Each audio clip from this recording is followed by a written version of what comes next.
Welcome back to another episode of Think Rich. I'm here with Adarsh Kumar, who hails from Bihar. He's the founder of Skillzo, a platform empowering future leaders and innovators. Adarsh recently joined Jashri Pirwal International School on a full scholarship from Bihar. So, Adarsh, could you just delve into a bit about how you came from Bihar to Rajasthan and how the shift was? So yeah, I've been in Bihar living for like almost 14 years, 15 years there. Then thereafter I shifted to Kota and thereafter I shifted to Gurgaon and a few other places. So I didn't directly come from Bihar here, but yeah, like I have Bihar in me. Everyone at JPS has already seen that. So the shift has been very nice. I have seen the differences in culture, the way things function here in like back in Bihar and here at our school JPIS. And I think the change has been very good. I'm really enjoying it, liking it, and it's so much to learn for me here at GPIS. And I think it's a place where I'm like really looking forward to expose myself to different things, different skills, different traditions. I'm meeting here from not people only from Rajasthan and Jaipur, but from people from all over the state and even from uh, Thailand, Nigeria and places like that. So it's quite a good exposure. All right. So, Adarsh, as I talked about in your introduction, you founded Skillzo. So, how can you take us through a journey about how you became a student entrepreneur and a pretty successful one as well? You told me you've been to IIT Guwahati, you've been the youngest person to judge at IIT Guwahati, and you've Yeah. done number of conventions and conferences. So, can you just take me to a bit through your journey about how you got into entrepreneurship and what led you to this moment right here? Yeah, sure. So again, as you mentioned, I'm from Bihar, and I had a quite different life in Bihar, where we used to face multiple problems on a daily basis, and I always wanted to do something, about those problems. And with my research, with my experiences, I figured out that if there's one single problem I want to solve, that would be around education. Okay, that I believe, because one educated child can change their family, their home, like they can literally change their lifeline and everything. And coming from Bihar, you always want to become an IAS officer. So even in Yeah. front of me to being a change maker, I had few options, like become an IAS officer, think about being a politician, or even we think about being a doctor, engineer, and things like that. But I ultimately became an entrepreneur because all those professions, like being a politician, required me to be of certain age. IAS required me to clear certain exams, certain age. But entrepreneurship was something where I can be a student and I can be an entrepreneur. That's why jumped around to entrepreneurship, and Skillzo came out of my passion to do something around education. And at Skillzo, help students to learn 21st century entrepreneurial skills and ultimately be a future leader and innovator. We have almost impacted more than 10,000 students as of now.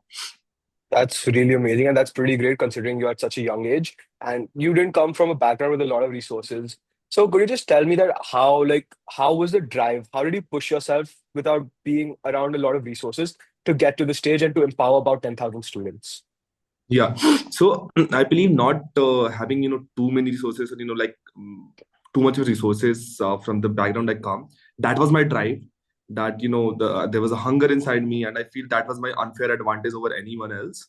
And it was always I was like, seeing the problems firsthand, experiencing them myself, seeing my friends experiencing them, my family and everyone around them. So it was just my people, my community, which motivated me because they used to work so hard, like every day. Like I still see people avoiding paying 10 rupees for an auto from a X place to Y place, rather choosing to walk to that place so that they feel कि will get a हमारे यहाँ आधा kilo आजकल आलू आ जाएगा उनके घर का खाना हो जाएगा. This is the Mhm. still the ideology. Still, I'm talking about Yeah. 2024. Okay. So yeah, those kind of things motivates me a lot. And I believe that a single thing which I can do for them is to give them education, and that's my motivation. That's a really great motivation, and that's very insightful coming from somebody who's very young.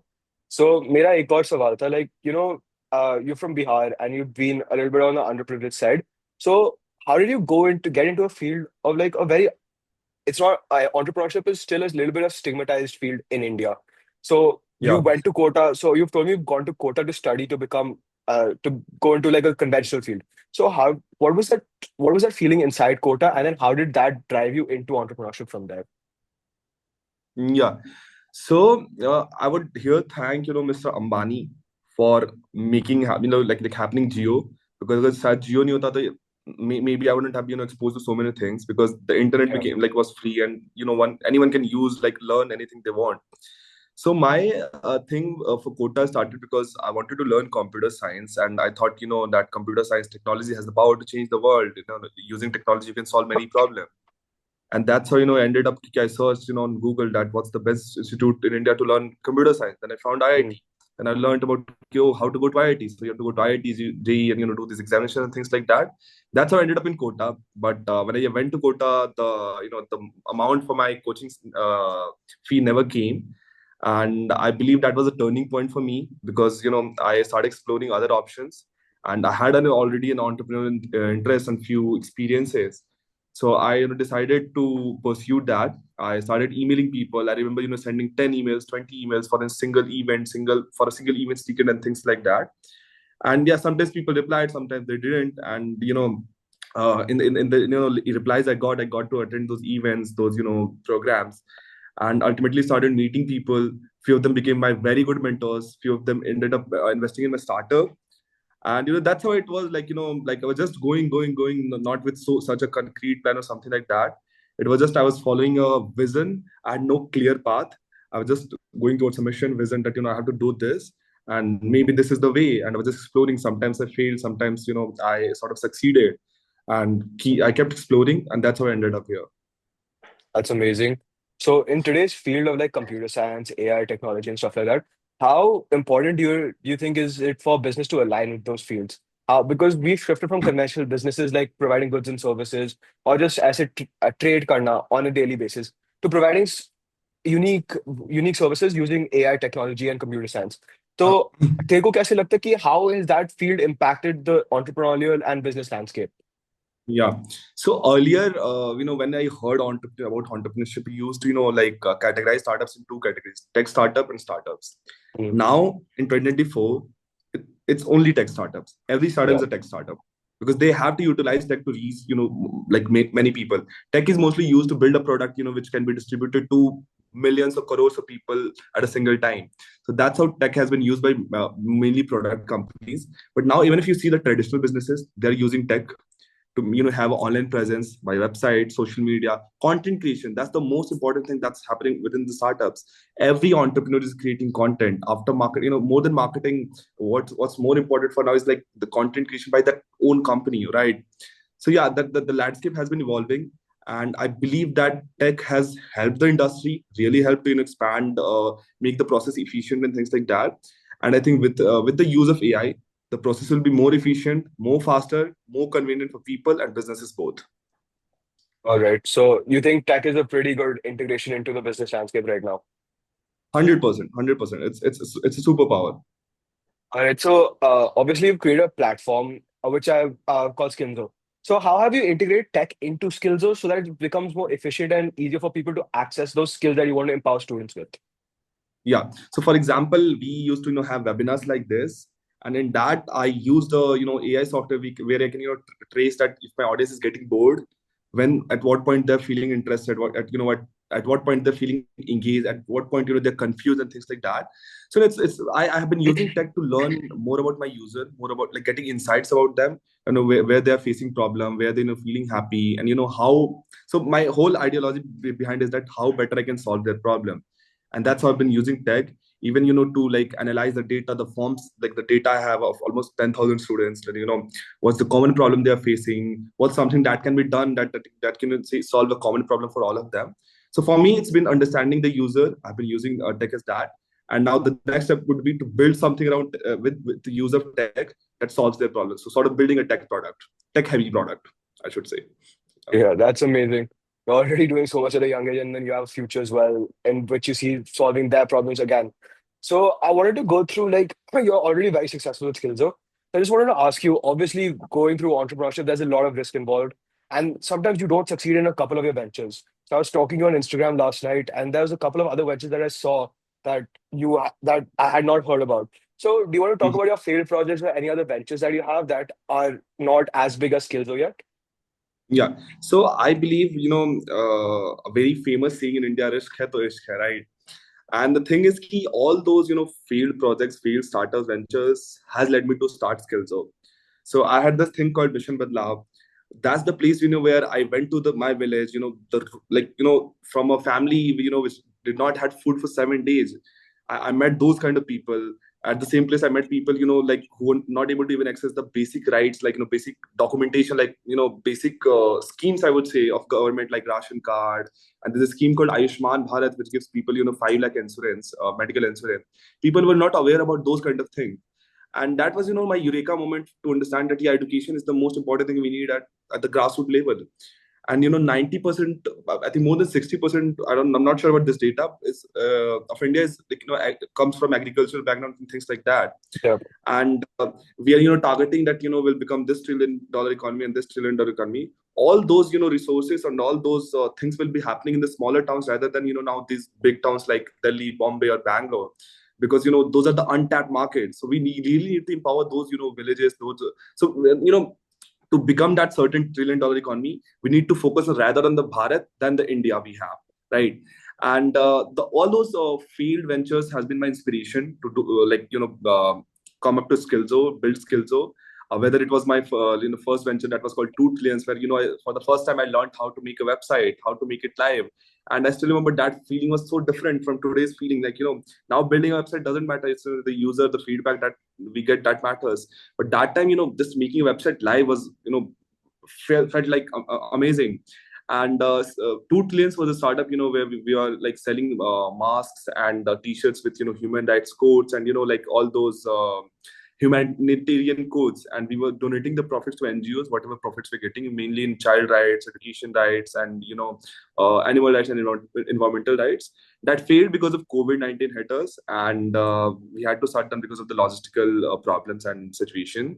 And ultimately, if I look back, all those 3, 4 startups or projects I had helped me build Skillzo. Those have been my source of inspiration, learnings, and, the network I built around them, the experiences I had.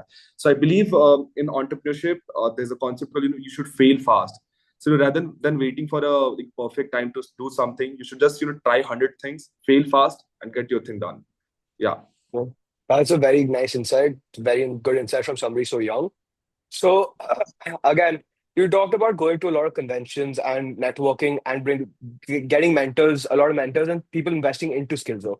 So Yeah. how did you get access to those conventions and what type of people did you meet in those conventions? Like you went to IIT Guwahati, you said you were in Gurgaon for a bit of a time before coming to Jaipur.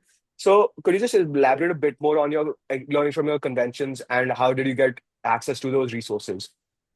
Yeah. So I think for me, getting access to resources, I've been lucky to have been, using LinkedIn since grade eighth. I've been following so many events, getting to know about so many events. And I think, to get access to anything, you just need to go and ask for it. Most of the time, people are afraid of asking for it. Suppose I can't pay for an event, I can't pay for a program. I'll just write an email, that this is me, this is why I want to add, like, to be at the event, and this is how it will help me, and this is how I may help you in future. So I just go and ask. Maybe out of 10 times, 7 times people won't reply, they won't respond. But 3 times, or maybe even a single time, if someone is able to respond to you, that's worth it. For me, at least, it was worth it. And I believe for most of the people, it would be worth it. So I think the single thing which has worked for me is going and asking. Be besharam in asking. But at the same time, you need to be logical that why you need to go to that event, why it will be helpful for you, and somewhat why it would help that other person to have you in their event at the convention and things like that. And I think just being authentic about it, just not faking anything, is the most important thing. But you just be genuine with what you need, what you want, and that has helped me, with so many things, that including being at JPS today. If I wouldn't have wrote that email to Ayush sir, Akriti ma'am, I wouldn't have been here. If I wouldn't afraid, I don't know if they will give me the scholarship, they would support me or not. But today it's my reality. They've been supporting me like nothing, with, no such interest from me. Okay. Yeah. So I think just go and ask, be authentic. That's what's been my learning, and that's what's been my ideology and philosophy. That's amazing. Yeah, I completely agree with asking, and you'll get it if you don't ask, you won't know if you will get it or not. That's a pretty good Exactly. insight. So Yeah. also coming back to like your Gurgaon and events and thing like IIT Guwahati, being the youngest person to judge at IIT Guwahati, that's a huge achievement. That's an amazing achievement at such a young age. So can you just like elaborate on how you got that position at IIT Guwahati? Yeah. Yeah, sure. So, Skillzo was a partner for a competition called Sparkle, which I think sort of happens every year by ESL IIT Guwahati in their annual e-summit called Udgam. And Skillzo was a partner. We doing things together, and ultimately the team felt that we are talking about student entrepreneurship, especially at the school level. And you're someone who has built the startup at being at school, coming from this background where we always talk about resources nahi hai, ye nahi hai, wo nahi hai. So they sort of believe that I might be a good example for the students coming there, and that's how they ended up like asking for you, will you be the jury at IIT Guwahati for this. And of course I loved the opportunity, and I went to Guwahati, and I had a fantastic experience at there. So it was just having skills as partner for their event, and they getting to know about my story, my journey, and my experiences, and they sort of believe that I might be a sort of good example for the parents there and the students there. And that's how I ended up becoming a judge at IIT Guwahati. That's amazing. I completely agree that you are a inspiration for a lot of people, especially those 10,000 students you're empowering at Skillzo. So I just I wanted don't to think I'm ask, inspiration. I don't think I'm inspiration or something. I just had some experiences, some sort of life experiences which I relate with so many people, and that's why feel a connection with me. I don't believe I'm inspiration yet for anyone. you will be in the future if you're not right now. What you're doing is amazing. So I just want to ask, Skillzo, it was founded at a convention, if I'm not wrong. If you That's what you told me. Not exactly, not exactly. So could you just tell me the roots of Skillzo, that how Skillzo the idea was formed? If you just So want to dive into that. yeah, Skills has been my brainchild since I guess 2022 early or somewhere around that. The name wasn't there that time, but I wanted to do something like this, where I'm connecting people, I'm helping them learn 21st century and entrepreneur skills. Because when I was in Bihar, I myself faced problem in learning these skills. So it was there from a very long time.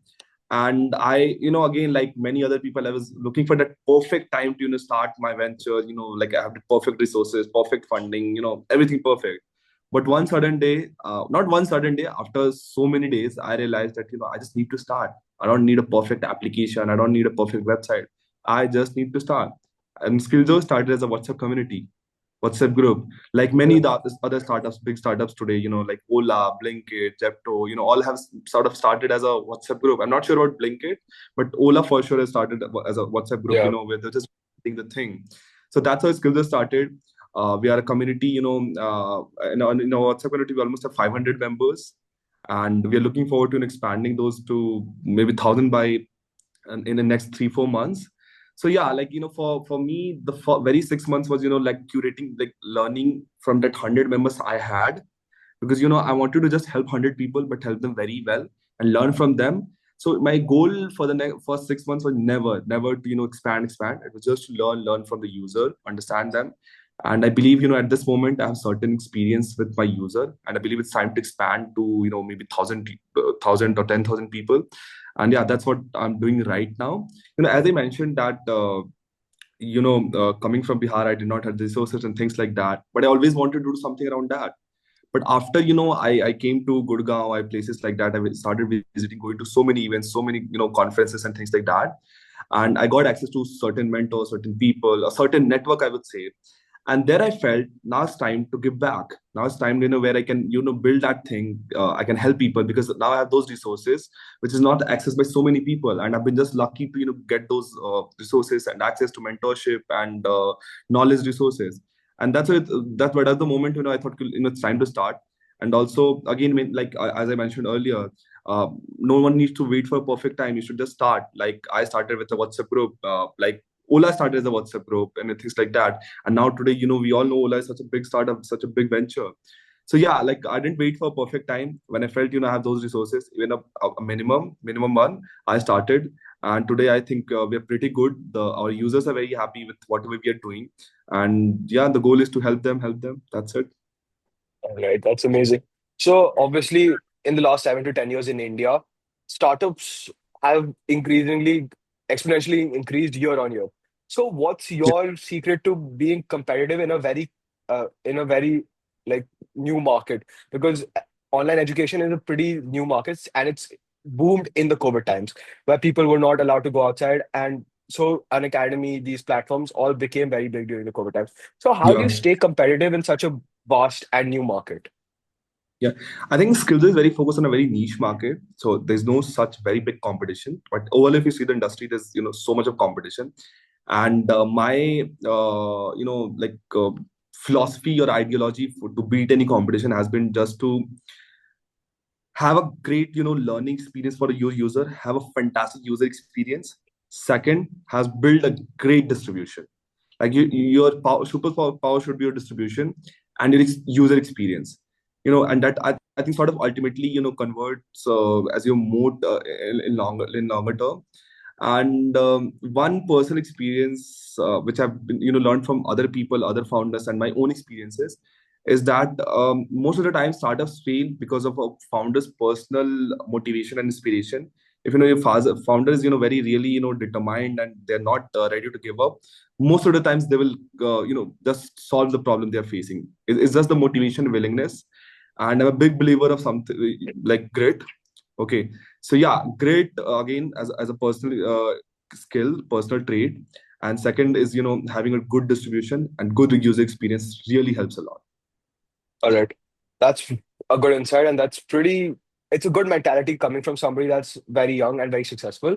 So, what another follow-up question I had for Skillzo was that the grit that you had, there were obviously some tough times that came with Skillzo. So, could you elaborate on the tough times? Because a lot of people do give up after one problem or one snag that they hit in their startup. And a lot of startups then go down like that. So, like Ola, Blinkit, Zepto, these all are startups that have overcome this grit. And Skillzo is also growing exponentially year on year for that. So could you just elaborate a bit more on how did you overcome the snags in your startup? Yeah. So here I would like to talk about maybe two experiences. First, which was before Skillzo, when I went to Kota, for my IIT JEE preparation and things like that.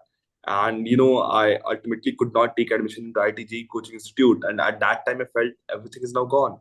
So just imagine a 14-year-old who came from Bihar, 1200 kilometers from home, just in a Yeah. city with a failure that, like, ab kya hoga, what's next? I didn't know anything. But at that time I just I was just determined. I was just standing there. I didn't quit. And I believe that you should just be the last man always standing. Should just stay there. You should just be there. And you think the problem might just be solved because you just show up there. Okay. So that was the first very big failure, sort of failure I had in my life. And ultimately ended up becoming a judge at IIT Guwahati. And if we see the journey, that has been all because of my grit. Because I was just determined. I was just started reaching out to people. Even when they were not replying, I started going to events.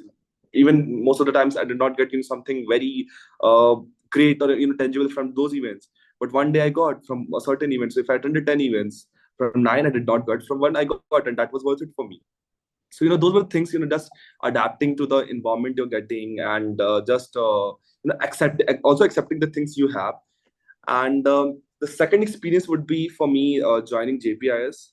I was not going to school for 4 years properly. I was, sort of doing informal or dummy education, whatever you say. And now I'm doing a curriculum which demands a lot of time. You're in school for almost 8 to 10 hours. You're doing events. Sometimes you're in school at till 10 p.m. Right, for things like that. So it's quite hard for me to manage my venture right now.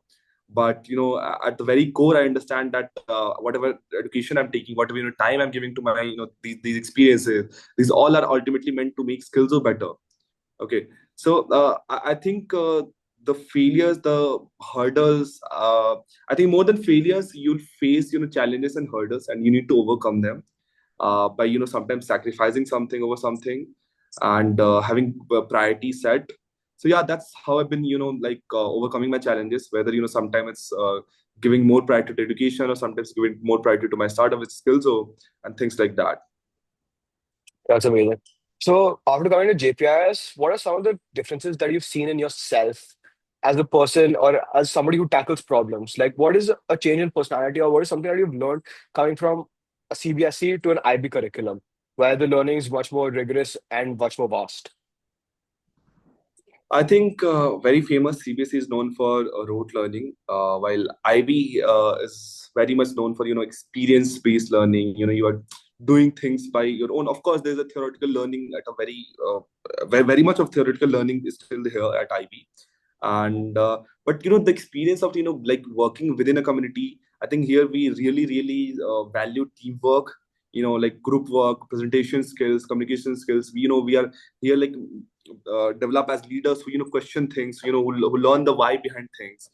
And what I've seen, as a more of a difference is that not being a rote learner, questioning things, learning things practically to a very large extent, I would say, and having being community oriented, and like I think here we are trained to be leaders and innovators rather than to be employers or something like that.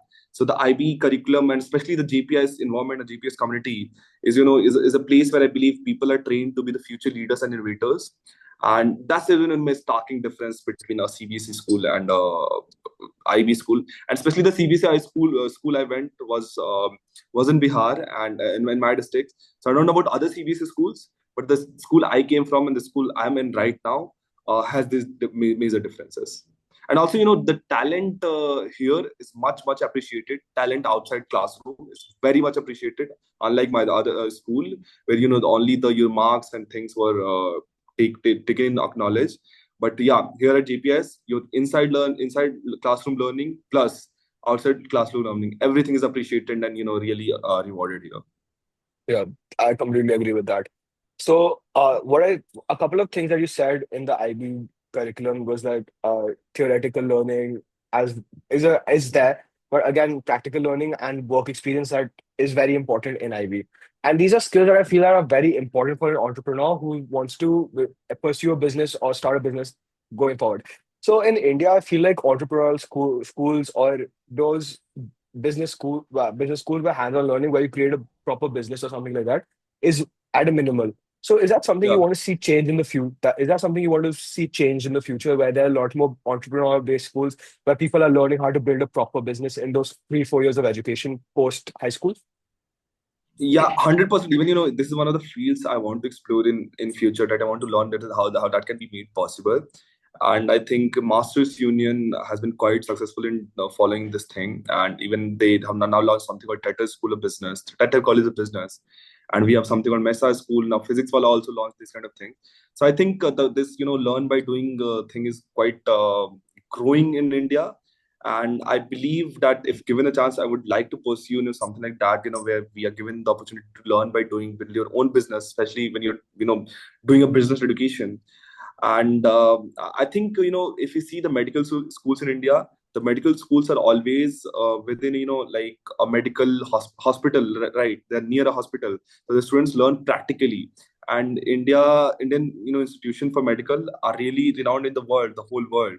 Okay, so I think if you follow that ideology, that learn by doing, that would really help.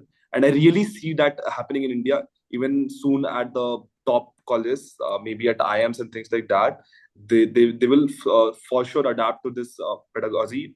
And because that's the future where people, because I've heard from so many entrepreneurs and so many people that for them the MBA they did at, whether it the top institutions like ISB and IM, was not about the classroom learning. For them it was the projects they did, the network they built. And I believe ultimately that would be the thing, that people are going there for exposure and building things rather than just classroom learning and things like that. Of course they have already mentioned, most of the time they have mentioned that those insights, those theories, those concepts were of course helpful, but more than that, the community, the network, and the exposure they had around with people, learning from people, was much better than the classroom learning. Yeah. All right.